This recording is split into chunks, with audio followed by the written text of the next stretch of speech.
Okay, welcome back to Sanhedrin after a little break. I was in England and now I am back, thankfully. I promised you last time. What did I promise you last time? Who can remember what I promised you last time? We're talking about adoption or something. Yeah, I promised you to go through the halachas of adoption and the Israeli law of adoption. Well done, Johnny. Well remembered. I must tell you, I slept last night with a mask on, these breathing masks. Right. For the first time I got through, and I feel a different person this morning. Amazing. Must have affected my memory. Very good. Well, we'll expect to see you shining all the way through. Yeah, hopefully. Until 11 o'clock. Right. So, adoption in Jewish law. The first thing to say is that it does not exist. That could be the end of the discussion, right? But it isn't. There is no such thing in halacha as adoption.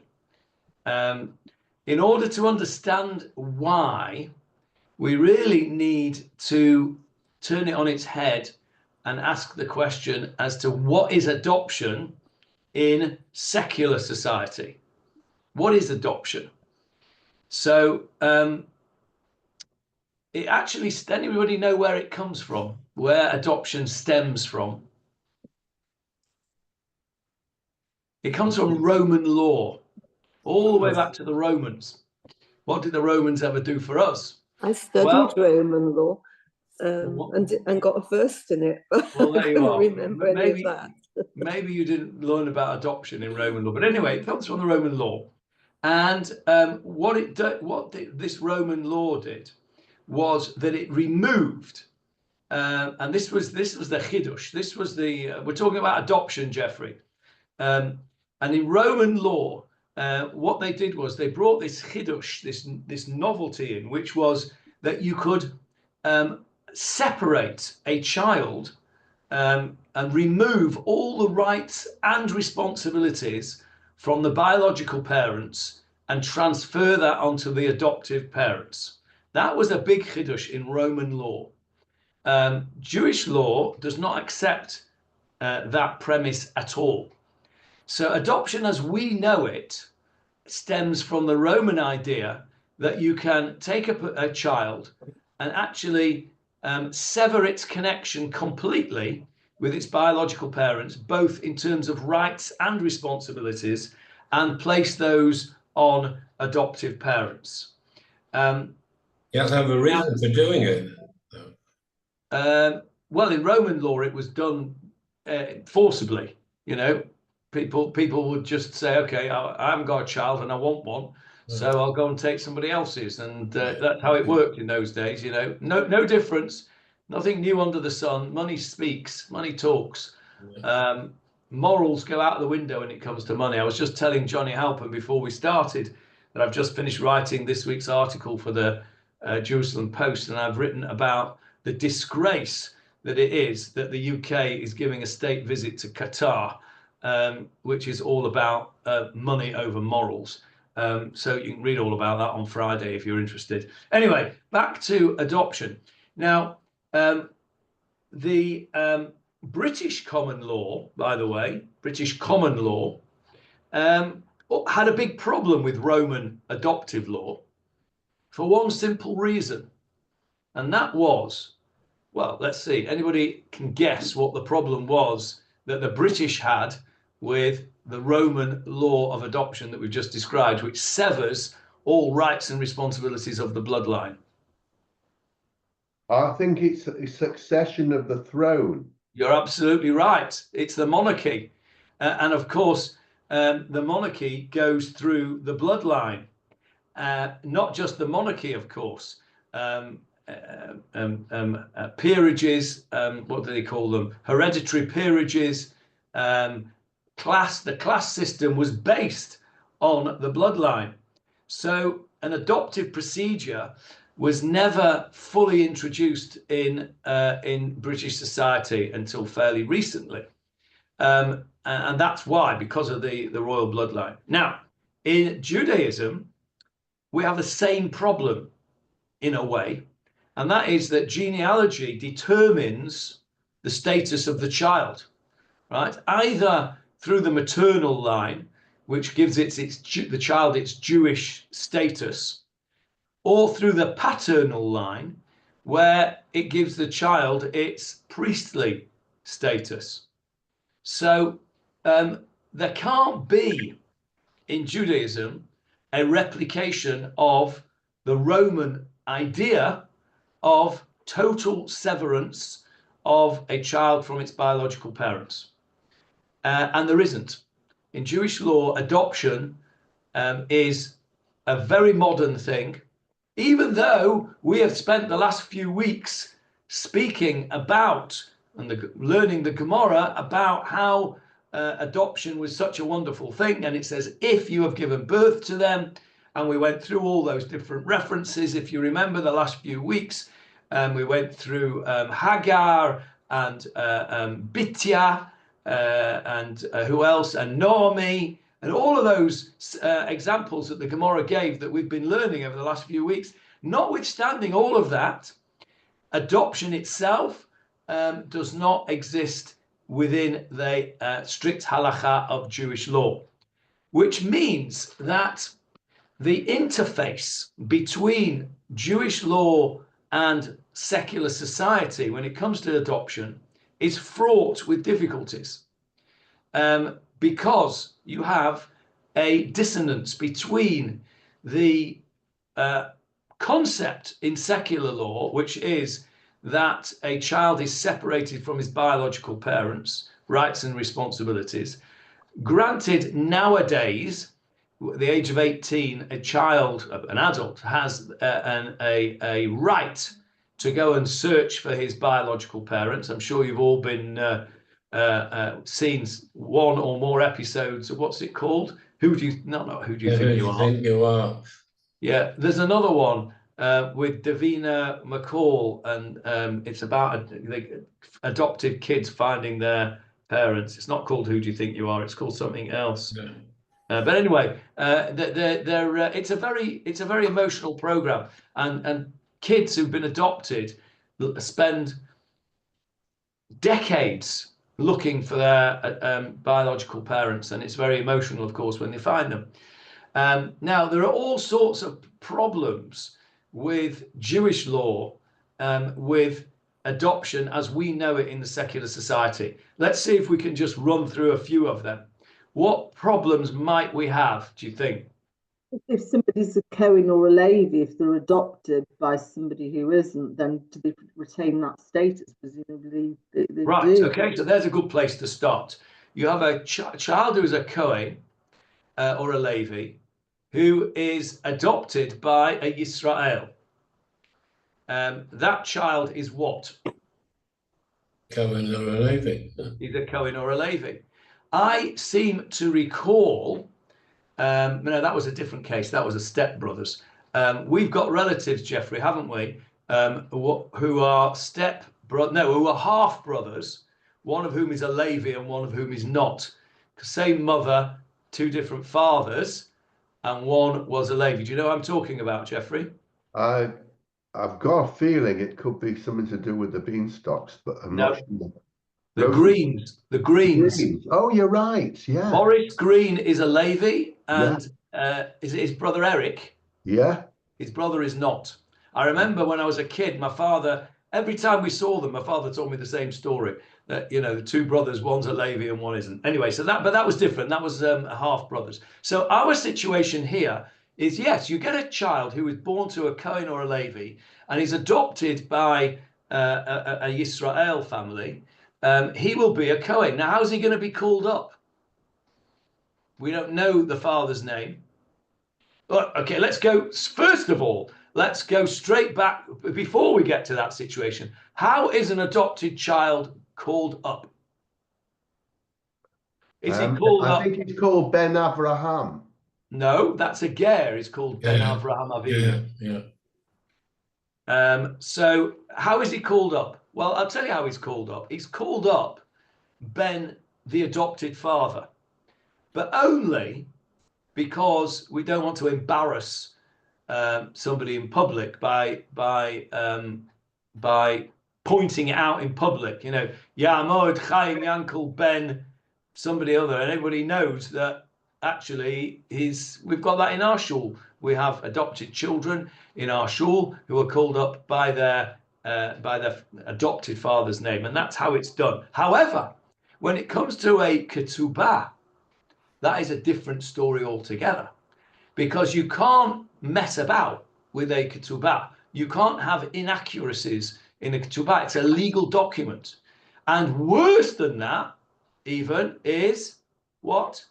What's worse than a ketubah, that you can't have any inaccuracies? A divorce. A get. Divorce. A get. Because if you have inaccuracies in a get, if God forbid a get is written and it's not legally binding, it's not accurate, because then what have you got potentially? You've got a big problem.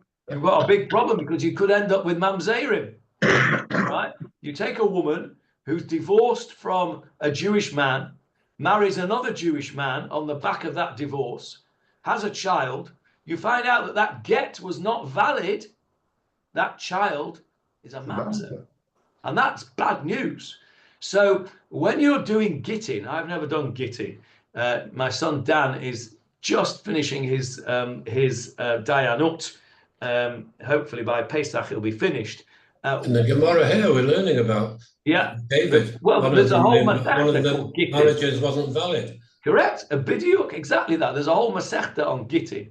Dan tells me that the majority of the time spent in the 5 years that he's done dayanut has been, the biggest section of time was on gittin. It's people are paranoid about gittin.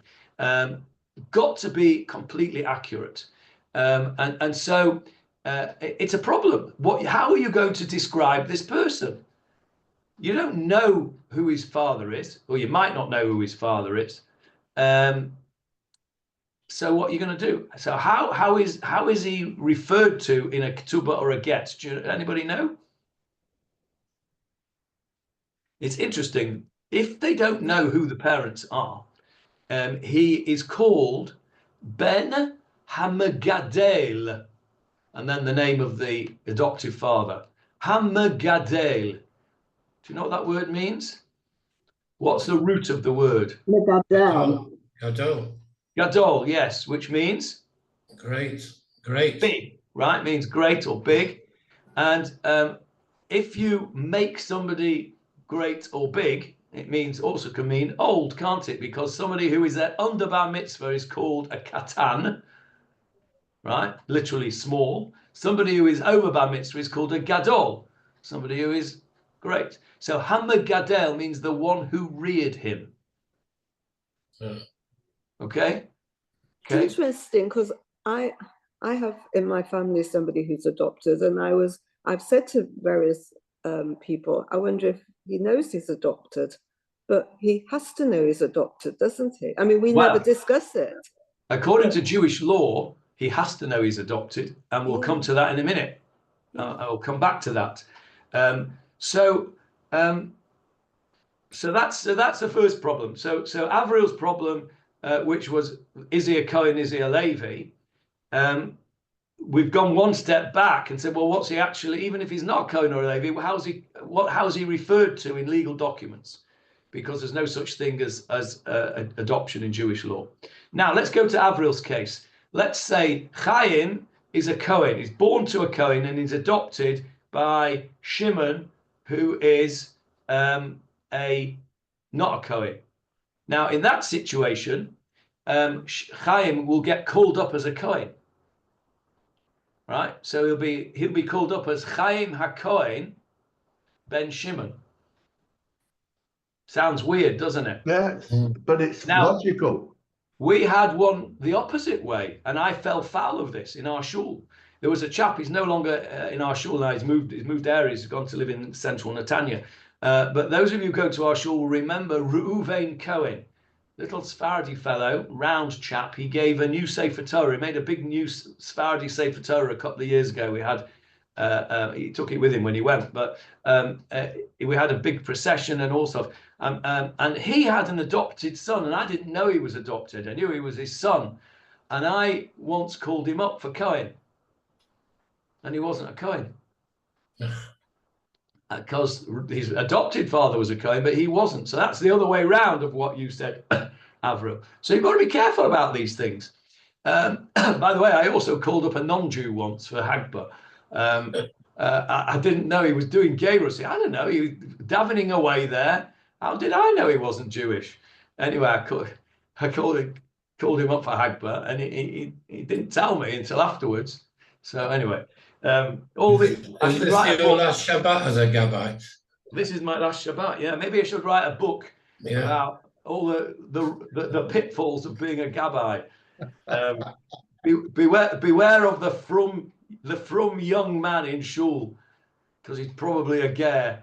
Just as an aside comment, there's a guy that sits near me in shul who was called up, and I said, your dad's name's Esther, I think it was. I said, yours name? He said, yeah, don't speak to my father, that's my mother's name. Correct. I know who you're talking about. I know. Yes, that's another thing. Well, that's the Sephardim generally. He's a Sephardi, that guy, and generally speaking, the Sephardim are preferred to be called up by their mother's name. More accurate. Anyway, more accurate. Possibly more accurate. The modern Israeli way, of course, is to be called up by both. I remember, for example, Eitan Elias's children, when they got called up for their bar mitzvah, they were very insistent that they got called up Ben Eitan Bracha. That's lovely. That is lovely. I like that. And that's a modern Israeli way, and I quite like that. Of course, when it comes to legal documents, had Mafter on Shabbat. Yes, I know. Did he do it nicely? Jonathan, beautiful. Yeah.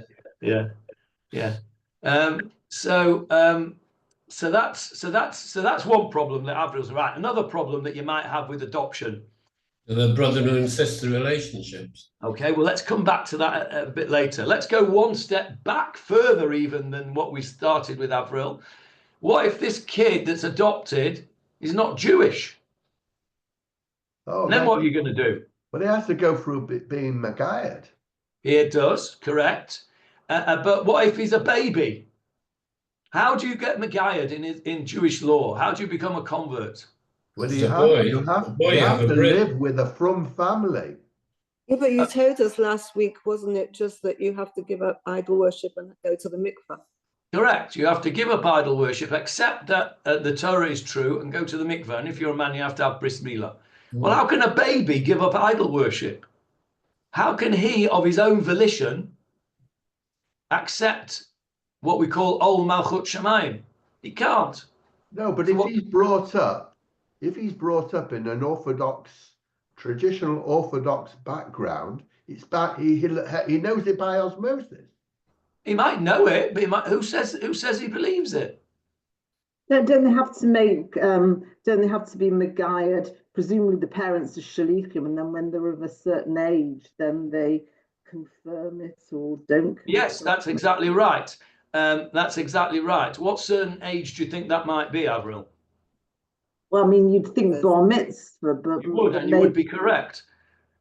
So what happens with an adopted child is that you adopt the child goes through gerus, he has a bris milah. I've done quite a number of gerim. There's a different bracha, by the way, that you say when you do a bris for a ger.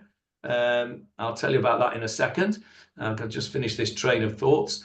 And then what happens is when he's 13, the child then has to confirm.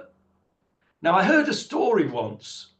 I don't know if this is true, but I heard a story that there was a yeshiva bocher who was a very top yeshiva bocher in wherever he was, and he found out when he was about 18 or something, was in yeshiva, that he was adopted, and that he'd been through this gerus, and nobody told him. And I think that the story I heard was that he was called into the Rosh Yeshiva's office. The Rosh Yeshiva said, gently broke this news to him and said, well, you're a top top bocher, but I just have to. We just have to go through this formality of you confirming that you want to be, you want to that the Geirus is that you want to be Megaya. And the story goes that he said, "Oh, right," took off his capel, put it on the desk, and said, "Right, I'm off." Now, I don't know whether it's true or not, but I heard the story. I hope it's not true because it would be very sad. But it demonstrates that actually that's exactly as you say, Avril, the process. So, right. So we've come to a few problems now. We've come to Cohen-Levi situation. We've come to Jewish status. What about a Jewish child being adopted by a non-Jewish family? Got inheritance because We'll come back to inheritance. Yeah, we've got that. We've got that to go through. You can see it's a big minefield, this. So what about a Jewish child adopted by non-Jewish parents? There's sinning all the time. He's doing lots of aveiras. Well, it's a big problem, isn't it? And in fact, one of the things that a based in a town should be doing is going absolutely out of their way to ensure that this doesn't happen, that a Jewish child is not adopted by a non-Jewish family. I'll come back to this when I talk about Israeli law, because it's not the same. Now, I remember when I was in Manchester, obviously I was involved in these kind of things because I was one of the Moalim. And when there was a child that needed to have a bris and there was, some dodgy circumstances or what have you, often they wanted one of the doctors to do it. So it was either me or one of the other Dr. Moalim who used to do it. So I was quite involved with it. And I recall the late, great Dayan Ehrentreu, Zecher Tzadik Livrocha, going absolutely, unbelievably out of his way to ensure that Jewish children did not get adopted by non-Jewish children. There was one woman back in the day in there, I'm sure there's more than one woman, but there was one particular woman back in the day in Manchester who was a prostitute, Jewish prostitute. And she had 3 or 4 children. I think I did at least 2 brisses of her children. And Dayan Ehrentreu was so involved with this care of this woman and these children. And he made sure that she was looked after, made sure that the children who were adopted did everything in his power to make sure that these children were adopted by Jewish families. Because, as you say, Avril, if not, then that is a massive responsibility for whoever arranges that adoption. Because you've got a child there who's a Jewish child who doesn't know. And of course, during the war, this happened on many, many occasions, didn't it? That children didn't know they were. Parents gave their children over to monasteries and other people to look after, and only on their death. I mean, how many stories have we read about this? Where Holocaust survivors on their deathbed reveal to their children or grandchildren that actually they're Jewish, and that they've hidden the fact that they were Jewish for all this time. Very tragic. You gave a priest in our shul and a mitzvah on Yom Kippur. A priest. Former priest. Nicholas Winson was one. Was he? I didn't know that. I've got a feeling. Yes, you're right, Jeff. You'll all be familiar. You'll probably all be familiar with the famous story of Rabbi Silver, Eliezer Silver, I think is his first name.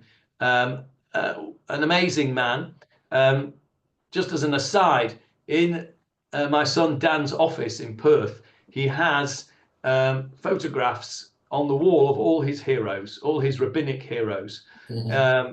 There's Rav Shlomo Zalman Auerbach, there's a few, Rav Moshe Feinstein, and there's this Rabbi Eliezer Silver. I think it's Rabbi Eliezer Silver. It's a beautiful picture of him, and he's got a top hat on, and he's got a cane with a silver top, very unrabbinic look. I mean, he looks like a rabbi because he's got a beard and everything, but he's got all this gear on. And I didn't know I knew about Rabbi Silver, but I didn't know this was his picture. And I said to Dan, I know all the other ones, but who's that one? He said, that's Rabbi Silver. Rabbi Silver was the one who went around the monasteries, not the monasteries, the orphanages after the war, looking for these kids. As well.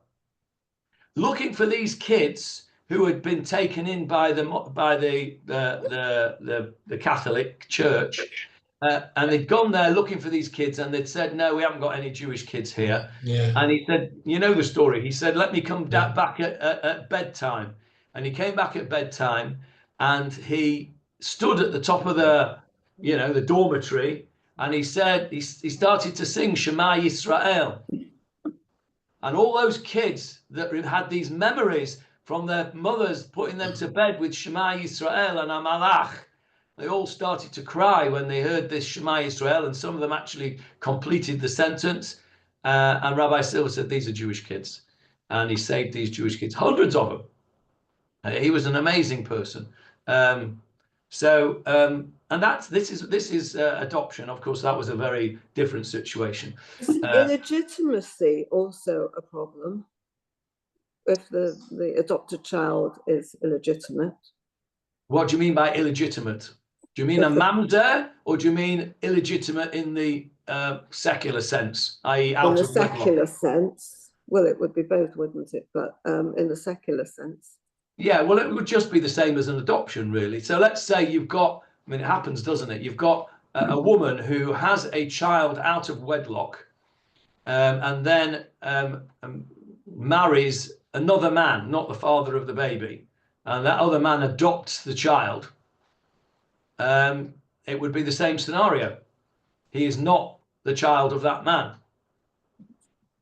So he would be called up as a child of that man, but on his ksuba, it would be clear that it wasn't. Now, the reason they're so careful about it is something that I think Johnny mentioned earlier on, and that is the potential problem of incest.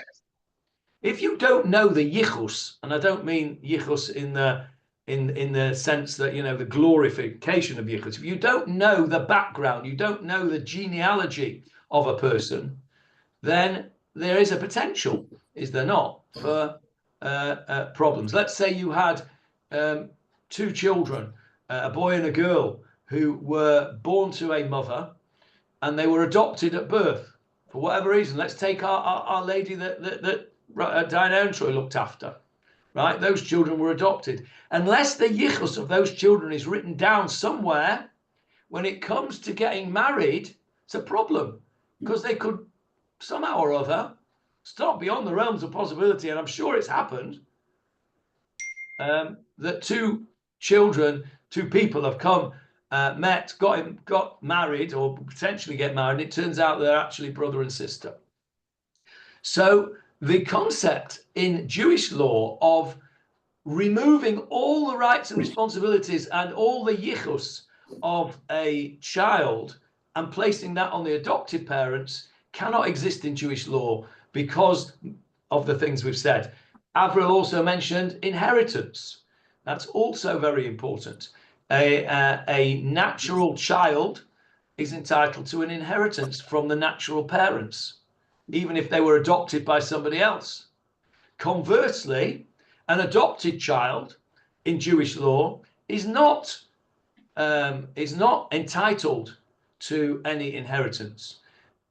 No doubt provisions would be made in a halachically acceptable will for that adopted child. But if the fellow dies intestate, right, without a will, and let's say he's got 3 natural children and 1 adopted child, and there's no will, according to Jewish law, those 3 natural children will share the estate, and the adopted child will get nothing. One would like to think that the natural children would see to it that their adopted brother or sister was looked after. But al pi halacha, nothing. But couldn't that be challenged under the law of the state? Rather than, I mean, halakhic law wouldn't actually govern affect the law of the state, and under the law of the state. Which state are you talking about? Well, that's true. So is it not possible in Israel to challenge it? Okay, so that brings us nicely into the status of adoption in Israel, because it does not tally with the halachic law because of the problems that we've said. Now, what they tried to do originally, the first adoption of children law was introduced into the Knesset in 1960, so quite early on in the history of the state. What they tried to do was to make some kind of compromise between halakha and secular practice. Well, it's based on English law, isn't it? Based on English law originally, that's correct. So they made this sort of compromise, really, in that they said, okay, there was to be, first of all, there was something called, what was it called? The religion. There was a clause in the adoption of the children law which said that you could only adopt a child of your own religion. Right? So a Jewish child could not be, according to Israeli law, adopted by a Christian or a Muslim, and vice versa. So they brought that in as a sort of, okay, we've got over at least the most significant problem, which is that of Jewish status. Okay? So you could only be adopted, which was a big problem, of course, because there aren't that many Jewish children available for adoption, whereas there are lots of parents who want to adopt. So there's, you know, I'm sure we all know, don't we? We all know people who had to go outside of the Jewish religion and sometimes outside of the Northern Hemisphere to find children to adopt. So this was a problem. So in Israel, that's what they did. They said they had this religious, it was called the religious matching clause. Now, there was a problem with that because it meant that it was very difficult for Israelis to adopt internationally. So it applied both ways. Not only could somebody, did it mean that only Jewish children could be adopted by Jewish families, but also that non-Jewish children couldn't be. Is that? Yes. Is that? Yes. So non-Jewish children could not be adopted by Jewish parents. So, of course, that meant there was a problem because what was happening was Israelis were going abroad and adopting children from abroad. Now, in the end, in 1993, there was something called the Hague Adoption Convention. Okay? And like all things that go on in The Hague, it was imposing their will on the international society. And Israel decided to ratify the Hague Adoption Convention in 1993. And that meant that this same religion clause had to go out the window. So after 1993, Jewish parents in Israel could go abroad and adopt non-Jewish children. And between 1998 and 2007, those are the only figures I could find, 2,056 adopted children entered the state of Israel. Now, what was going on before that was that there had to be a period of residency in most places. You wanted to adopt a child in Belgium, for example. I don't know why I thought of Belgium, but just let's say. You can't just go to Belgium and adopt a child. You had to go and live in Belgium for a certain period of time. They had these residency rules, right? I dare say in Peru or, you know, other places where it's not quite so strict, you could nip in and pay enough money and adopt a child and then come out again. Those ones, there were 2,056 adopted children between 98 and 2007 in Israel. So there is this parallel tracks going on. Now, as far as the Yerusha is concerned, Julia, yes, there would be, I don't know what the Israeli law is. I suspect that an adopted child is a child as far as Yerusha is concerned, inheritance is concerned in Israel. I don't know that. I never looked it up. there's your homework for this week, Julia. For next week, find out what the adopted child is entitled to in Israeli law. Okay. Get Dan's phone number. Get Dan's phone number, Julia. Well, I'll ask. Okay, so that's how it goes. Now, just to go back to Jewish law with adoption, there's a very interesting thing with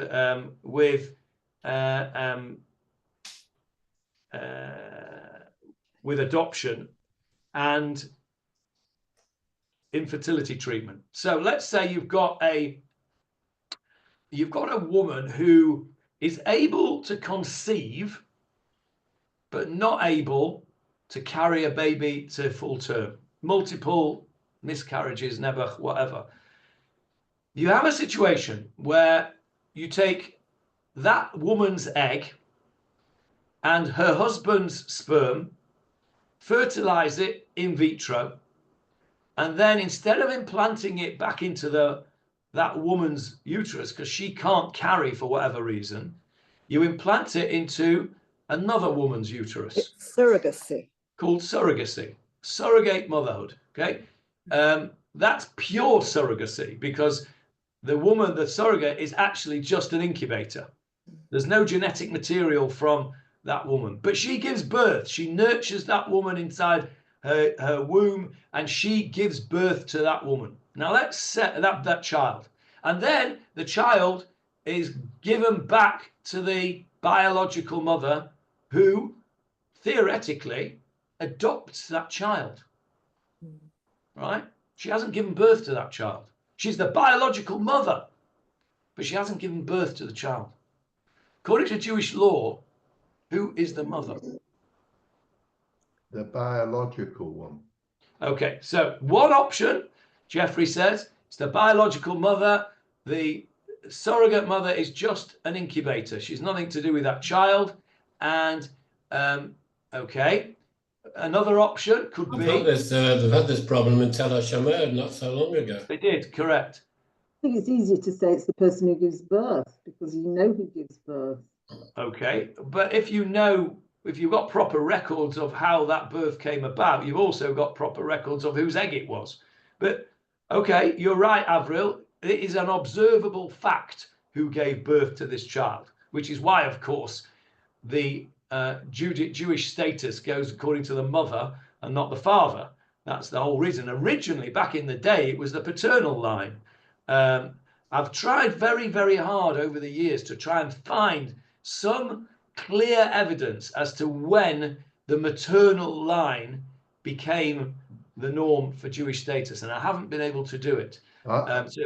It was to do with the pogroms, and no, it was way before that. Way before that. It was because of that problem. We didn't know who the father was. That's why. But I've tried to find when it changed in history, and I can't find it. So if anybody would like to take that little job on, I'd be delighted. So anyway, where were we? So you've got this. So Jeffrey says it's the biological mother. Avril says it's the birth mother. What does halacha say? could it be both? Yes, it could be both. There is a range of opinions in halacha. Majority opinion is that it's the birth mother, for the reasons that Avril said. Because the halacha is that a child is Jewish if he is born to a Jewish mother, right? Born to a Jewish mother. Born to a Jewish mother means the Jewish mother gives birth to him. So it goes by that. Johnny, you need to go. So the majority view is that it's the birth mother. There's a minority view that it is the biological mother because of what I said before, because we know who the biological mother is. Normally we wouldn't know who it is. And now there is a growing opinion, a growing number of rabbis in the Orthodox Jewish world who say it is both. And that, what does that mean? It means that the child has obligations to both mothers in terms of kibud av v'em. He literally has two mothers. Now, Yerusha is less of a problem because in Jewish law, as you know, women don't own very much. It all belongs to their husbands. So the Yerusha is less of an issue, although there are certain things that women do earn and own according to Jewish law, and that could be an issue. Yes, Jeffrey? I know plenty of men that put it in the wife's name. It doesn't work for Jewish law, Jeffrey. It doesn't work. And tell you something else, it doesn't work in Israel either, because in Israel you report as a couple. Yeah, so it doesn't work here. So these are all the issues of adoption and surrogacy and all those things. And if the birth mother isn't Jewish, Johnny?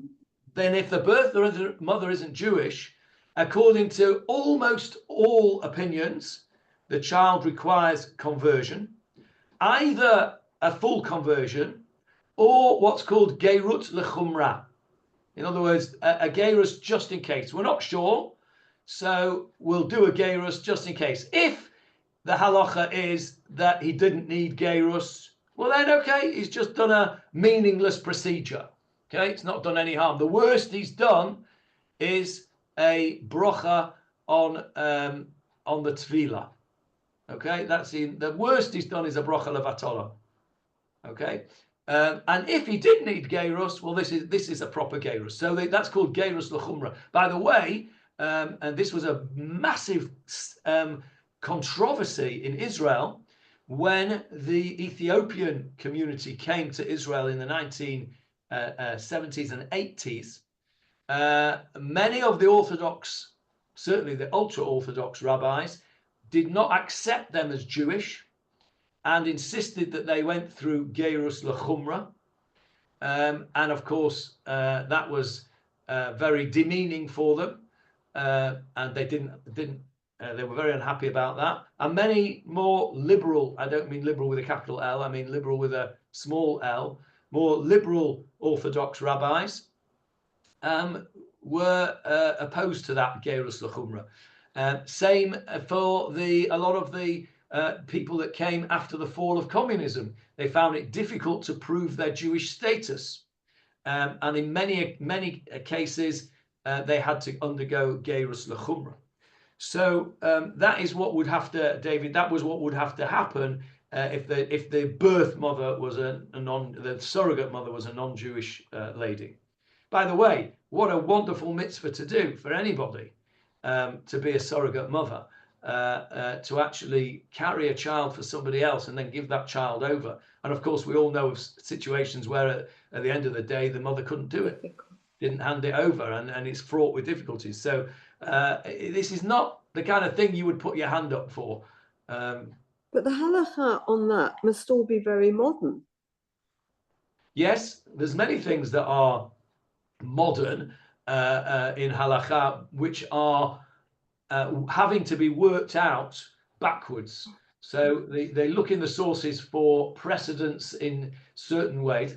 And to be honest, and this is a bit heretical, but I'm going to say it anyway, that method is not always appropriate, because there are certain things that it's very difficult to find appropriate precedents that are like enough to do it. And therefore you do need, in my view, I mean, as you know, this is my view very strongly, that the halacha needs to be moving and needs to be dynamic. You need seriously learned people who are in the modern world, who can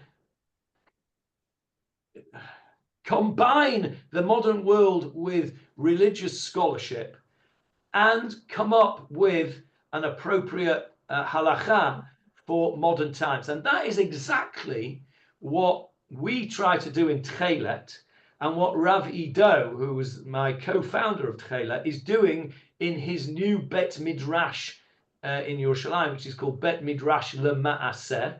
And he is trying to put forward what he calls halacha Yisraelit.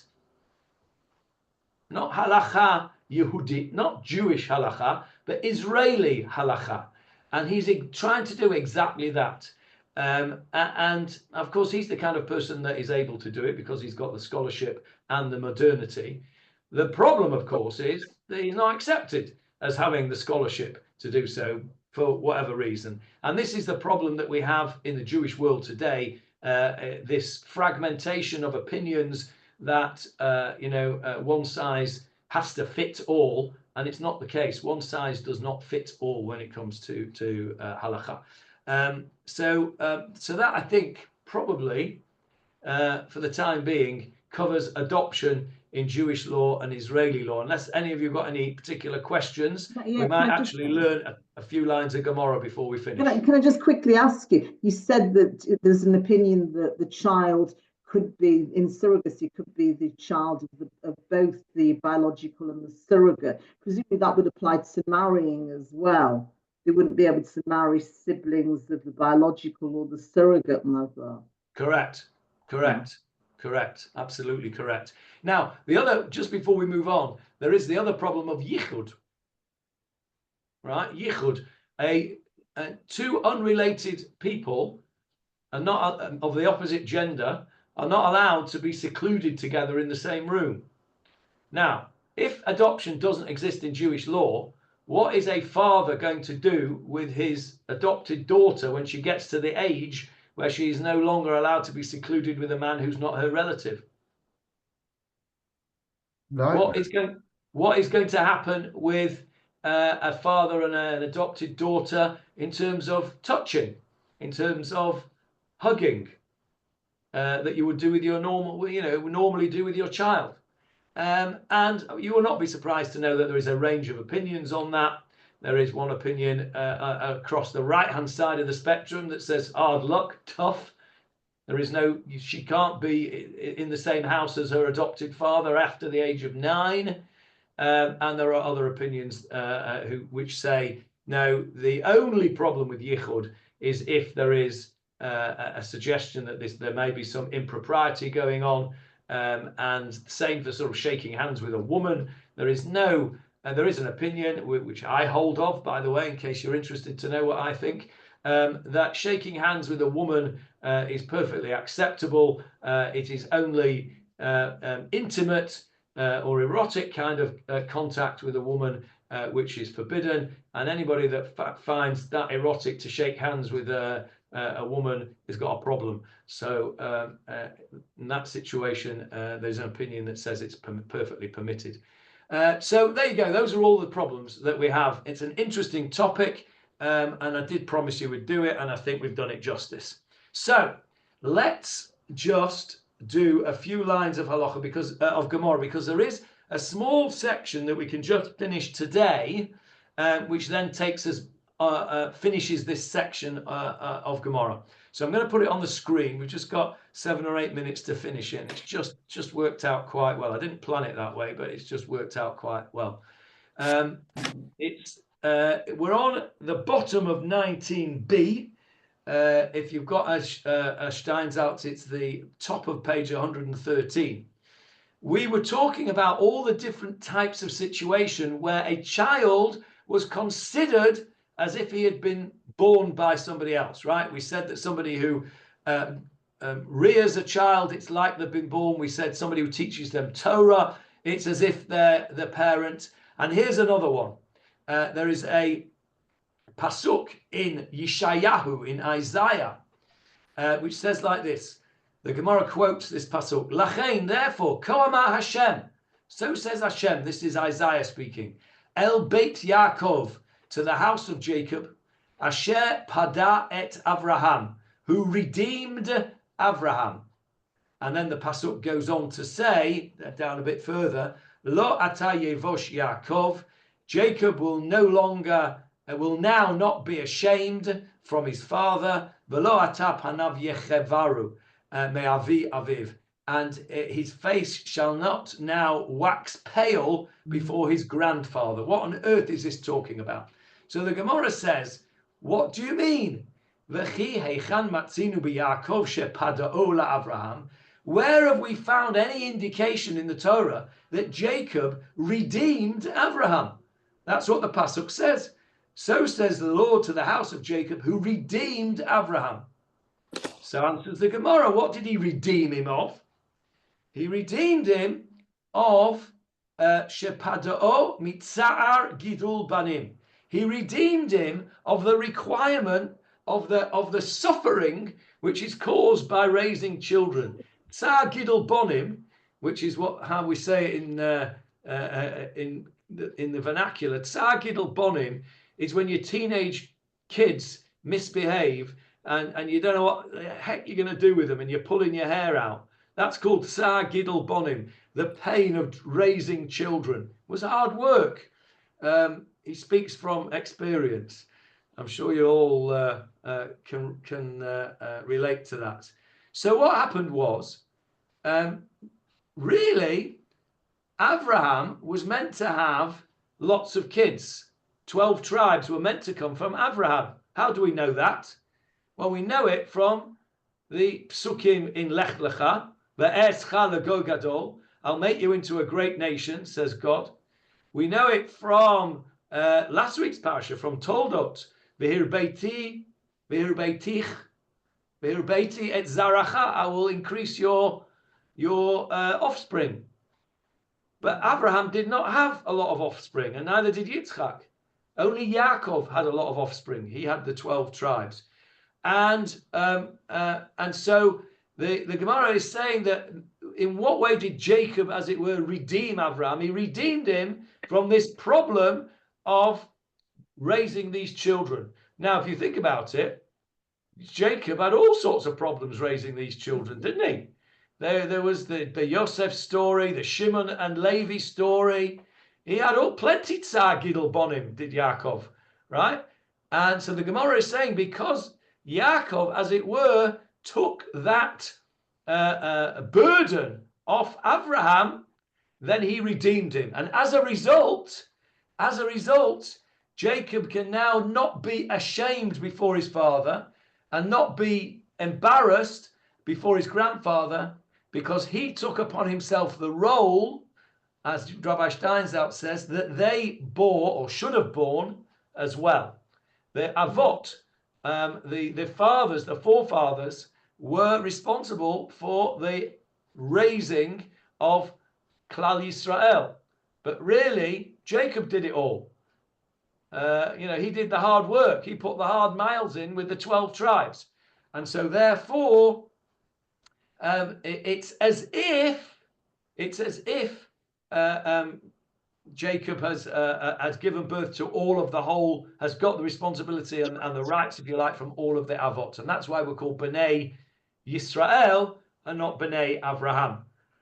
So this was just on the back of child rearing stories that we spoke in the Gemara, and that now finishes that section of Gemara about the child rearing and teaching children and looking after children, which was so fascinating and led us to where we got to.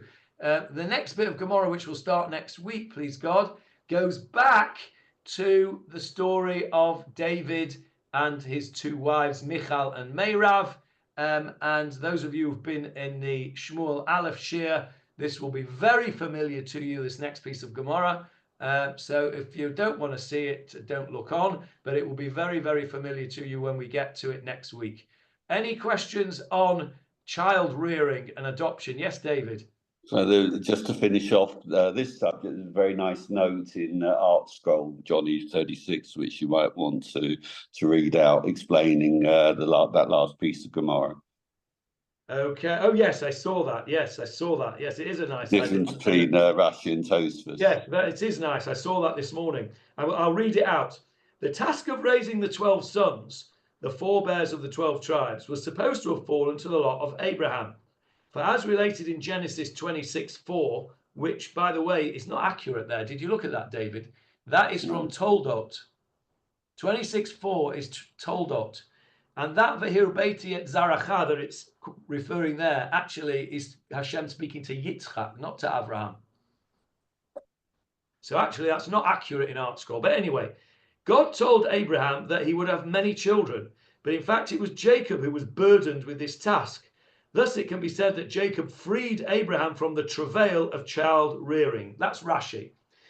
Tosfos objects to Rashi's explanation on the grounds that children are not a burden, but a blessing. Instead, Tosfos explain the Gemarah refers to the distress suffered in raising these 12 sons. Specifically, the distress caused by the discord between Joseph and his brothers and the cycle of events that culminated in Jacob's descent to Egypt. So generally speaking, raising children is a blessing. But if you get kids that are full of discord, like the 12 sons of Jacob, then it's a burden. And I think Tosfos obviously was speaking there from painful experience. And I think that was a very nice little difference there between Rashi and Tosfos, which David correctly pointed out. Can you see, David, that where they're referring to? Yeah. It's not Abraham. He's saying that as related in Genesis 26:4, but that's speaking to Yitzchak, not Abraham. Yeah. So I think you should write to Art Scroll, David, and point out their error. They don't answer my emails when I send them emails, Art Scroll. I wonder why. Right. Any other questions before we go? Brilliant share. Thank you so much. Okay, so now you all know about adoption. Julia's got homework. I've forgotten what it was now. Oh, I know why. What was your homework? It was to find out if, Oh, yeah, if there is a dispute in Israeli law if an adopted child would be entitled to That's share. right. And you've all got homework to find out when the maternal line began to be, and I've tried and failed. So if you can do it, you'll make me very happy. Okay, see you all next week. Please God. You. Bye. Thank you. Bye. Thank you, Johnny.